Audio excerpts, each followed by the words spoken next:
आइए सभी मिलकर एक बार विश्वानिदेव मंत्र का उच्चारण करेंगे। ओम विश्वानिदेव सवितर्दुरितानि परासुव यद्भद्रं तन्न आसुव। ओम शांतिः शांतिः शांतिः। हमारे मध्य में आचार्य संदीपन जी, हमारे शास्त्री जी, अध्यापक गण, सभी ब्रह्मचारी गण, आप सभी यहाँ पर वेद विद्या के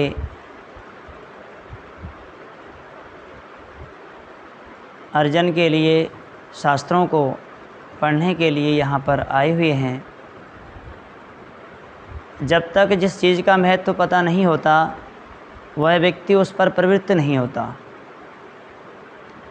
चाहे खेल के ऊपर हो, चाहे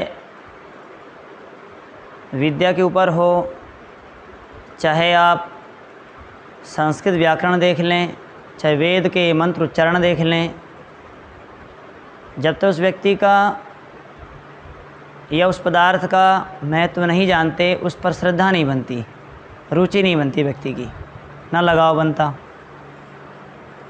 अधिकतर ऐसे ही होता है समाज में। लोग कार्य चालू कर देते हैं करना, व्यायाम चालू कर देते हैं करने के लिए। कोई अष्टदई उठा लेता है, कोई कुछ शास्त्र पढ़ने लगता है, मगर वो ज़्यादा लंबा नहीं चल पाता। कारण क्या है?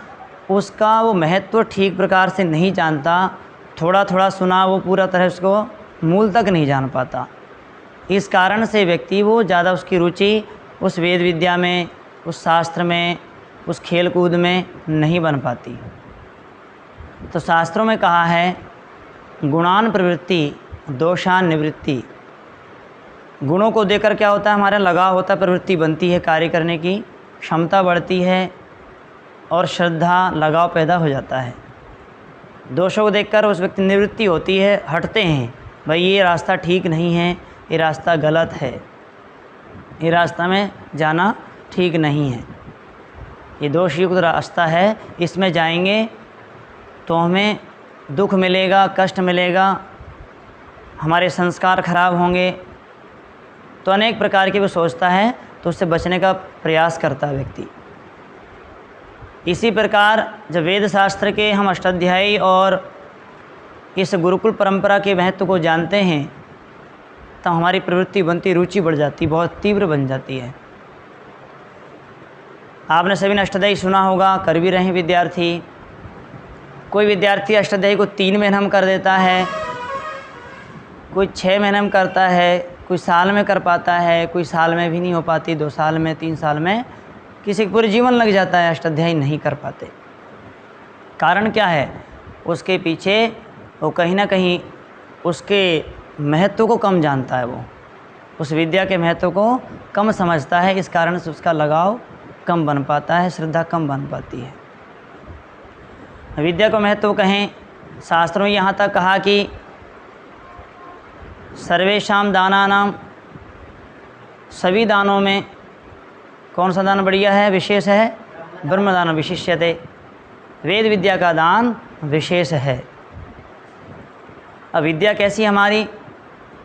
तो बड़े ही मार्मिक शब्दों में नीतिकारों ने श्लोक के माध्यम से बताया विद्या किसे कहते हैं और विद्या से विहीन व्यक्ति क्या कहलाता है, विद्या का क्या महत्व है।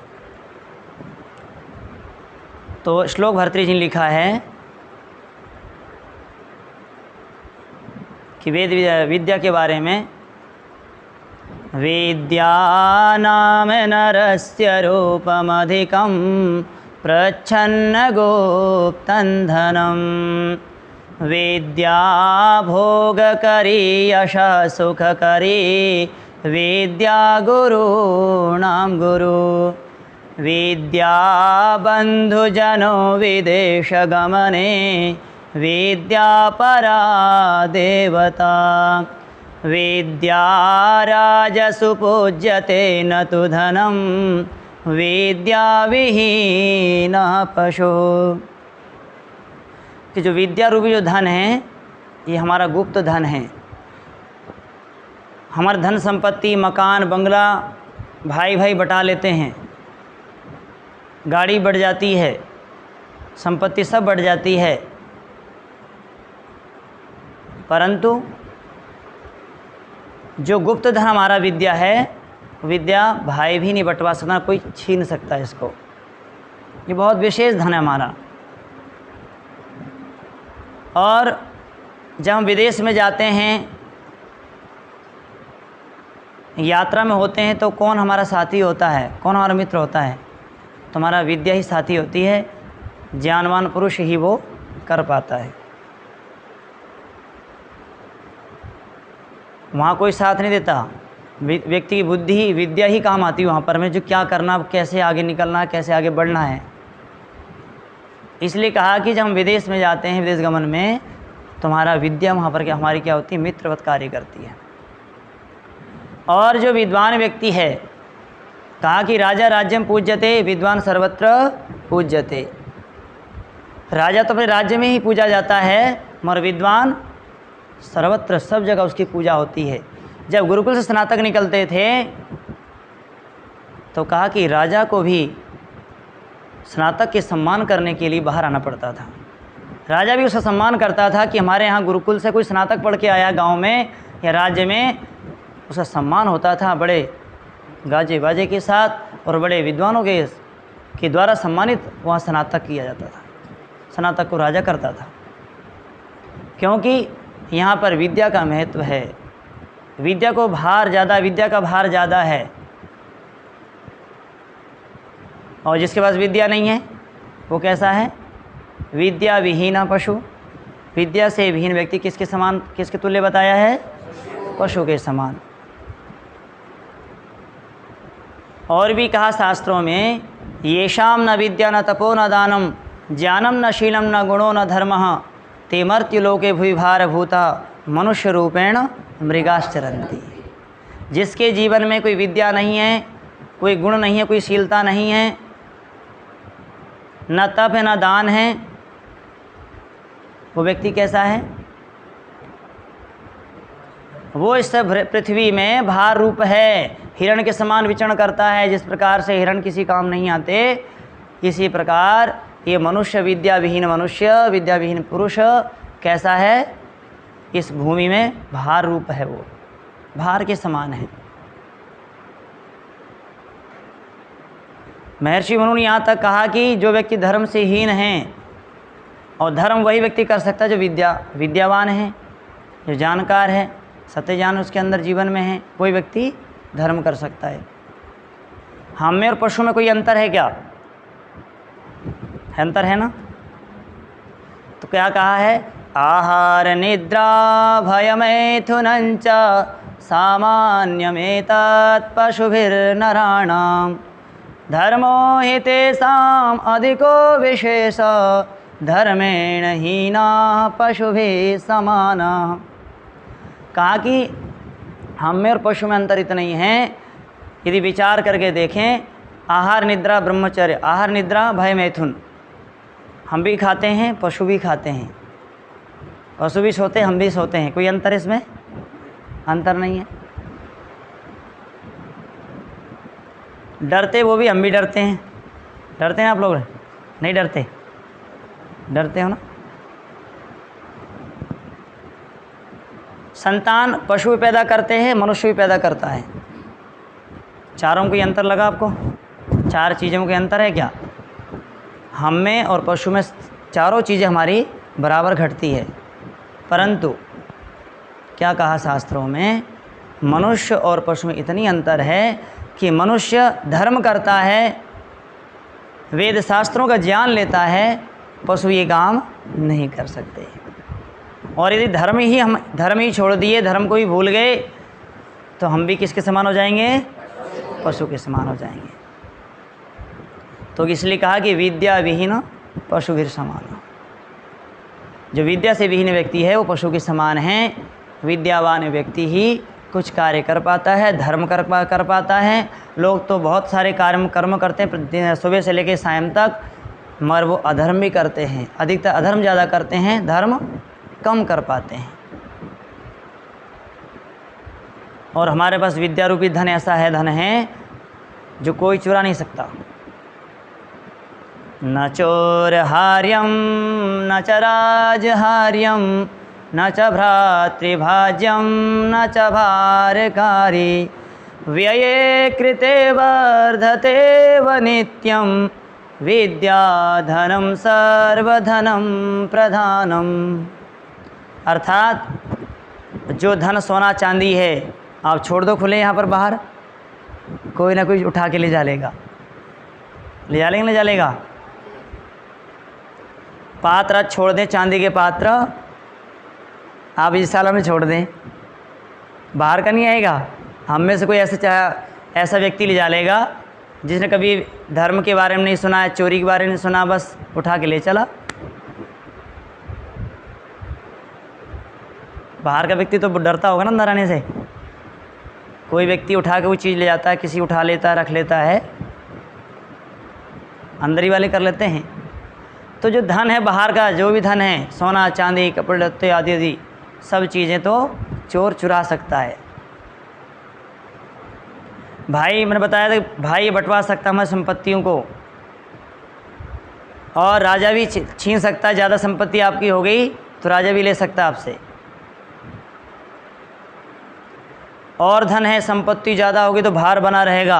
आप कहीं जा रहे हैं रास्ते में गाड़ी में और आपके पास लाखों रुपए करोड़ों रुपए गाड़ी में ले जा रहे हो, भय बना रहेगा, वो डरोगे कोई चोर ना आ जाए, कहीं कुछ ना आ जाए। और जिसके पास कुछ नहीं है आराम से जाएगा, कोई समस्या नहीं है। हमारे आचार्य जी कहा करते हैं, बोले मेरे पास 1 लाख रुपए है ना, बहुत संभल के चलूँगा, बहुत डरूँगा, गाड़ी ले जानी पड़ेगी, कुछ और करना पड़ेगा, और कुछ ना हो तो आराम से कोई समस्या नहीं, कहीं सो जाओ, कहीं लेट जाओ, कोई दिक्कत नहीं है।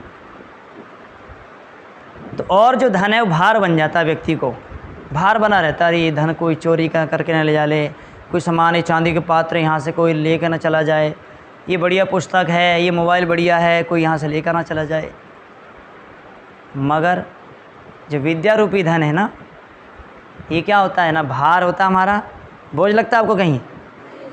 बोझ तो नहीं लगता ना, कहीं बोझ बना के बैठ गए हो, भाई इतना सारा बैग टांग के लिए जाना पड़ता है हमें। मगर ये बोझ बन भी जाएगा यदि आपने पढ़े नहीं तो। ऋषि कुछ तो लगता ही होगा आपका ना, लगता है बोझ अष्टदई आदि। ऋषि धन जी लिखा है, यदि जो व्यक्ति विद्या बैग में सारी पुस्तक लेके जा रहा है और उसका एक भी ज्ञान नहीं लिया, उसके लिए एक अलग पुस्तक क्या है, वो भार रूप है। समझो उसने कुछ नहीं किया, पूरे जीवन क्या ढोया, गधे के समान पुस्तक का भार ढोया है। यदि कुछ भी बात हमें शास्त्रों से हमने नहीं ग्रहण करी, नहीं सीखी, आचरण में नहीं लाया, तो किसी काम की विद्या नहीं है। वो गधे के समान, गधा चंदन का भार लेके जाता है, उसको पता नहीं कीमत चंदन की पता नहीं होती कितनी है। इसी प्रकार आप जो मूल विद्या को पढ़ रहे हैं, इस कीमत पता होनी चाहिए आपको, कितनी कीमत इसकी है, मैं तो पता होना चाहिए। ये विद्या अब तो वैसी मिल जाती है, पहले इसके लिए बहुत लंबी लाइन लगती थी, लिस्ट लगाया करते, तब ग्रहण करते थे, भाई ये पढ़ सकता है, ये क्षत्रिय बन सकता है, ये ब्राह्मण बन सकता है, ये वैश्य बन सकता है।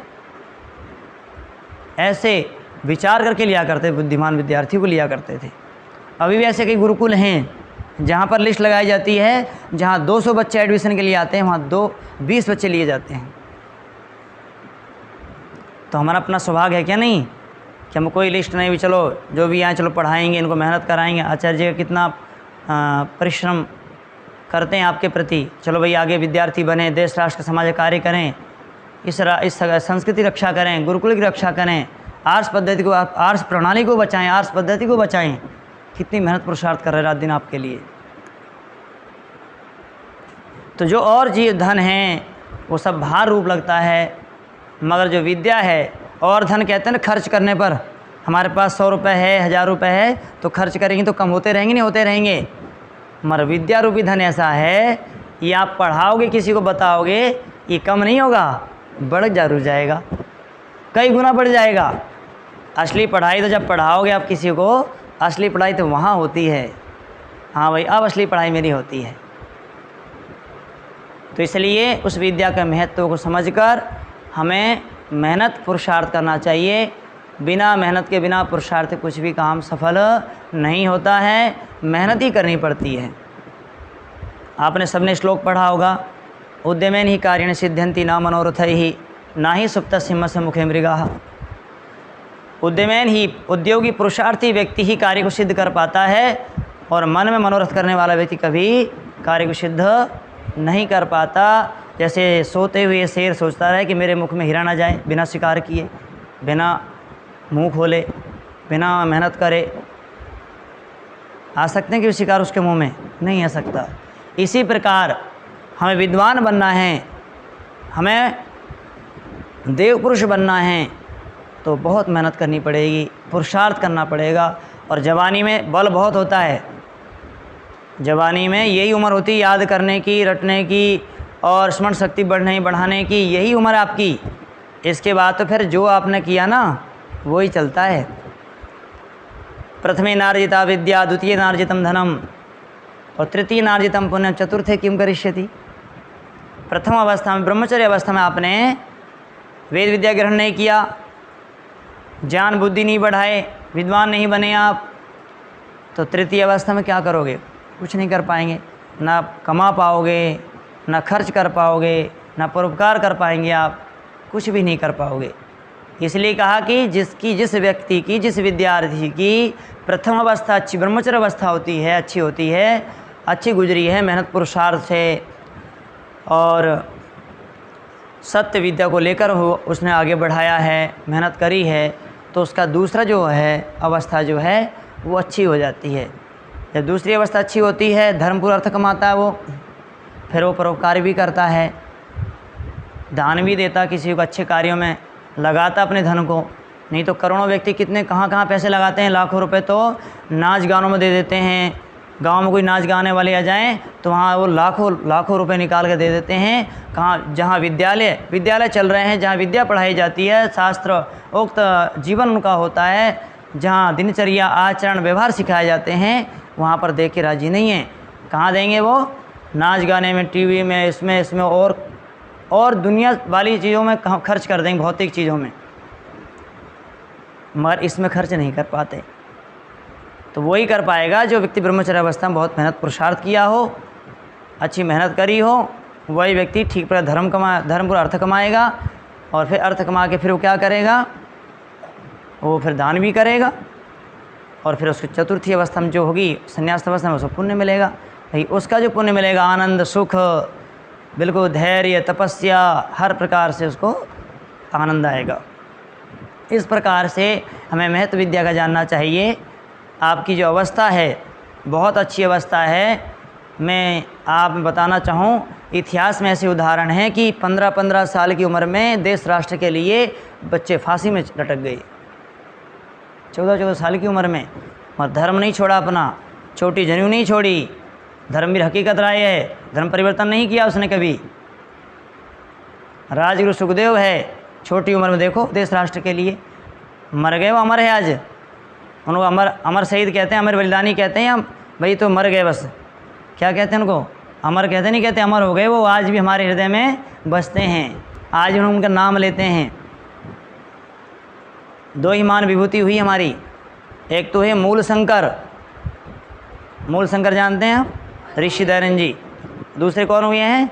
शंकराचार्य, उनका नाम शंकर था, जिन्होंने वेदों का उद्धार किया है, वेदों का प्रचार किया, बहुत जम के प्रचार किया है।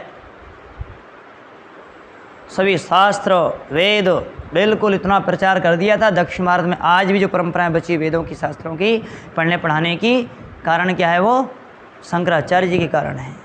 उन्होंने चारों तरफ मठ की स्थापना करी थी, और वहाँ पर उन्होंने वेदों की स्थापना करके, मठों की स्थापना कर वेदों का अध्ययन का अध्यापन करवाते थे। मगर आज भी शंकराचार्य लोग हैं, उन्होंने क्या कर दिया? मंदिर बना दिए, वहाँ दूध पी रहे हैं, दूध चढ़ाने लगे, कुछ करने लगे। मतलब कोई शास्त्रों का, वेद विद्या कोई नाम निशान नहीं है, सब मिटा दिया लोगों ने।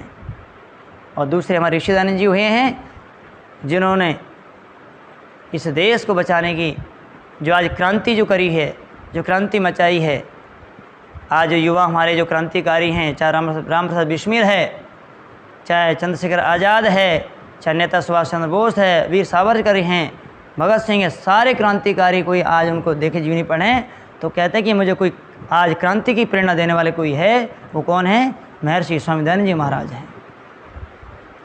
एक समय ऐसा जाता राम प्रसाद बिस्मिल के जीवन में कि माता पिता पूछते हैं कि राम प्रसाद बिस्मिल बता,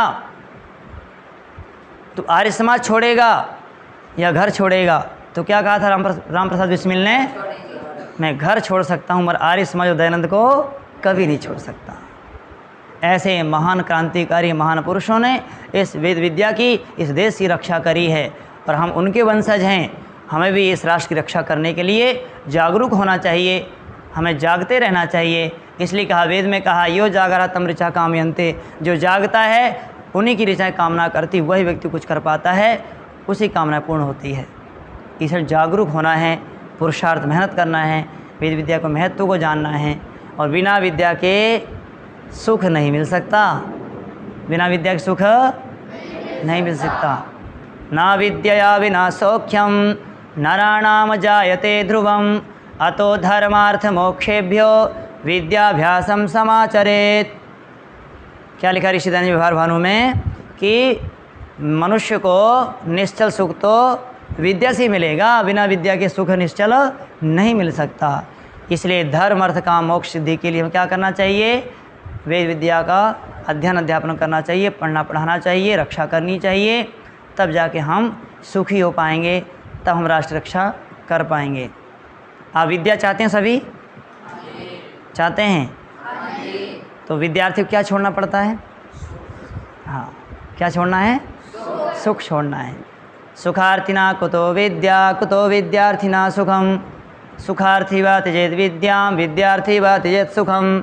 सभी ने पढ़ा, आप सभी ने, आप पढ़ते हैं व्यवहार भानु, आचार्य जी पढ़ाते हैं, बहुत अच्छा समझाते, मैं देखता रहता हूँ। तो हमें पढ़ना चाहिए। व्यवहार भानु जो पुस्तक है ऋषि दयानंद जी की, ये तीसरी पुस्तक है। तो हमें व्यवहार की बात जरूरी आनी चाहिए। कई बार हम व्यवहार की बातों में, हम तो शास्त्र पढ़ लेते हैं, बहुत सारे शास्त्रों का अध्ययन कर लेते हैं, अध्यापन करा देते हैं, मगर वो व्यवहार में शून्य होते हैं हम लोग। इसलिए ऋषि दयानंद जी ने ये पुस्तक विशेष कर लिखी है कि व्यवहार पहले आना चाहिए। आचार्य जी कई बार गुरु को बताया करते हैं, कोई विद्यार्थी सूत्र में कहीं भी हाथ रख दे, उंगली रख दे, ये सूत्र समझना मुझे, मैं आज 1 घंटा में 2 घंटे में समझा के रहूँगा, चाहे 10 दिन में समझाऊँगा, मुझे नहीं आएगा तो मैं किसी से पूछ के समझाऊँगा, और समझा के ज़रूर छोड़ूँगा। मगर व्यवहार की बात समझाना बहुत कठिन है। ये तो अपने अपने संस्कार माता पिता से जो मिलते हैं वही व्यक्ति समझ पाता है, और वही व्यक्ति व्यवहार को ठीक ठीक कर पाता है। आज लोगों देखते हैं नमस्ते कर रहा माता पिता के, बड़े वो होते हैं, शर्म आती है, कैसे नमस्ते करें, बड़े भ्राता कैसे बोलें, दूर से चले जाएंगे, कट जाएंगे, नहीं नमस्ते नहीं करनी है, चलो छोड़ो, हमने कभी नहीं करे, कभी झुके नहीं, हम माता पिता के आगे नहीं झुके, हाँ क्या झुकते हैं, हम कभी झुक सकते हैं? नहीं झुक सकते। मगर ये पहचान बताइए गुणीजनों की, गुणवान व्यक्ति पहचान बताई है। नमन्ति फलिनो वृक्षाः नमन्ति गुणिनो जनाः शुष्क काष्ठानि मूर्खाश्च न नमन्ति कदाचन। जिस टहनी में, जिस वृक्ष में फल लदे हो, वही टहनी होती नीचे झुकती है, और जिस टहनी में फल नहीं है, सूखी लकड़ी कभी झुकती क्या? कभी नहीं झुकती वो, और झुकाओ तो और टूट जरूर जाती है, झुकाओगे तो टूट जाएगी। और जो गुणवान व्यक्ति है, गुणवान व्यक्ति है, वो हमेशा झुकता पाएगा। मैं ये बात मैंने अब विचार करता हूँ, बार बार देखता हूँ, पूज्य आचार्य बलदेव जी महाराज मैंने देखा नज़दीकी से, जब भी कहीं जाते कार्यक्रम में या कोई उनके पास आता, दूर से पहले ही नमस्ते कर देते थे। अपने आचार्य जी हमें गुरु जी कालवा में हमें पढ़ाते, हमें वो भी दूर से पहले नमस्ते कर देते हैं। और जो अकड़ में रहता व्यक्ति, मैं देखता पहले तो यही नमस्ते कर रहा हूँ, बड़ा हूँ उम्र में भी, मेरे बाल पक गए, मैं शास्त्र ज्ञानी में हूँ, पहले मेरे नमस्ते करे। अर्थात गुणीजनों की पहचान ये होती है, हमेशा वो नम्र स्वभाव के होते हैं, नम्र बने रहते हैं, उनका जीवन बहुत ही योग्य होता है, सुयोग होता है, बहुत आचरणवान होते हैं। जैसा वो पढ़ते हैं वैसा वो आचरण करते हैं, वैसा व्यवहार में लाते हैं। तो आपने क्या बनना है? नम्र बनना है, गुणवान बनना है, हमेशा मुलायम बनना है। एक बात कह के अपनी वाणी को विराम करता हूँ। एक महात्मा जी थे, अपने शिष्यों को बुलाया सभी को और कहा, शिष्यों बताओ मेरे अंदर मुख में देखे कितने दांत बचे हैं? तो सभी ने कहा, गुरुजी आपके दांत तो बहुत पहले ही टूट गए, इसमें कुछ भी दांत नहीं बचे। आप अच्छा ये बताओ, दांत पहले आते हैं बाद में आते हैं? बोले पहले आते हैं,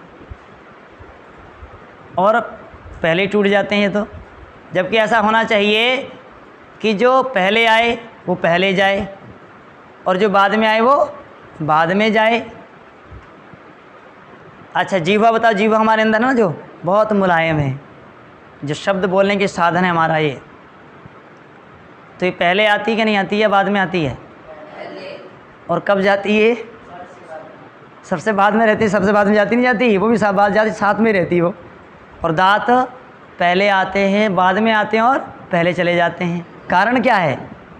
क्योंकि उनके अंदर कठोरता होती है, उनके अंदर नम्रता नहीं होती। तो विद्या का फल क्या बताया ऋषियों ने? विद्या ददाति विनयम। और विनम्रता से फिर पात्र की शोभा होती है, सब कुछ प्राप्त होने लगता है, धन भी उसको प्राप्त होता है और वो धर्म भी करता है विद्या से। इसलिए हमें क्या बनना है? नम्र बनना है, व्यवहारिक बनना है, विचारवान बनना है। आप बहुत अच्छे लग रहे हैं वेद विद्या ग्रहण करने में, पुरुषार्थ मेहनत करें। और उपाध्याय जी हमारे आपके बीच में करा रहे हैं बहुत मेहनत। जब गुरुकुल काल में पढ़ते थे तो बड़ी मेहनत करते। आप 1 किलोमीटर जो दूर जाने में थक जाते होंगे, पसीना आ जाता, रुक जाते होंगे, मगर उपाध्याय जी जब वहाँ से पढ़ने आते नंदगढ़ से, अभिषेक जी भी हैं साथ में, कभी यार आते पैदल, ये भी थक जाते थे, मगर आचार्य जी आते ही रहते, बस आना जाना, बस अष्टदय आवर्तन करना, लगे रहना, फालतू बात नहीं, इधर उधर नहीं देखना, अपना कार्य में लगे रहना, जो भी गुरुकुल कार्य में सेवा करना, बड़ी श्रद्धा से कार्य में लगे रहना। मतलब पुरुषार्थ मेहनत ही व्यक्ति को काम आती है, मेहनत रंग लाती है। बिना पुरुषार्थ बिना मेहनत के व्यक्ति आगे नहीं बढ़ पाता है। प्रेरणा लेनी चाहिए, कैसे कैसे अष्टदायी करी, कैसे आगे शास्त्र पढ़े पढ़ाए, कितनी मेहनत से लगी हुई हैं। तो हमें क्या करना चाहिए? कामयाब बनना है, पुरुषार्थी बनना है, मेहनती बनना है। और कामयाब होना है तो क्या करें? हम मेहनत पुरुषार्थ करें। पुरुषार्थ के बिना कुछ भी नहीं हो सकता। आप मेहनत करेंगे ना, कहना जड़मती सुजान सुना आपने? रसिया आवत जात है, सिल पर पड़त निशान। तो इस प्रकार जैसे जड़मती बुद्धि होता है ना व्यक्ति, यदि लगा रहे अष्टदायी में, पढ़ने में, पढ़ाने में, वो एकदम बुद्धिमान बन जाता है। और वो जो लगा ही नहीं तो वो कुछ नहीं कर पाता, वो जहाँ की तहाँ और भी नीचे चला जाता है। तो इसलिए मैं आपसे निवेदन सभी से करता हूँ, विद्यार्थियों से, आप मेहनत से पढ़ें, अच्छी मेहनत करें, पुरुषार्थ करें, अपने जागरूक होकर करें। ज़्यादा आप किसी के दबाव से, डंडा से करोगे तो कब तक चलाएंगे? कब तक आप करोगे? अपनी स्वयं की इच्छा से, स्वयं की श्रद्धा से जब लगोगे तब ज़्यादा कामयाबी मिलेगी आपको, तब जा आपको उन्नति मिलेगी, सफलता मिलेगी। तो बातें तो बहुत सारी हैं, शास्त्र बहुत सारे हमारे में दिन भर कहते रहे, बताते रहें, ख़त्म नहीं होंगे। मगर मैं थोड़े से बीच में आपके बीच में मैंने थोड़े समय में आपके बीच में बात रखी। मैं आशा करता हूँ आप इन बातों को जीवन में अपनाएंगे, महत्व समझेंगे, अच्छे विद्वान बनेंगे, पुरुषार्थी बनेंगे, इस देश राष्ट्र की रक्षा करेंगे, इस आस पद्धति को बचाएंगे, आगे चल के माता पिता नाम रोशन करें, गुरुजनों का नाम रोशन करेंगे। इसी के साथ सभी का बहुत धन्यवाद। इति ओम शम।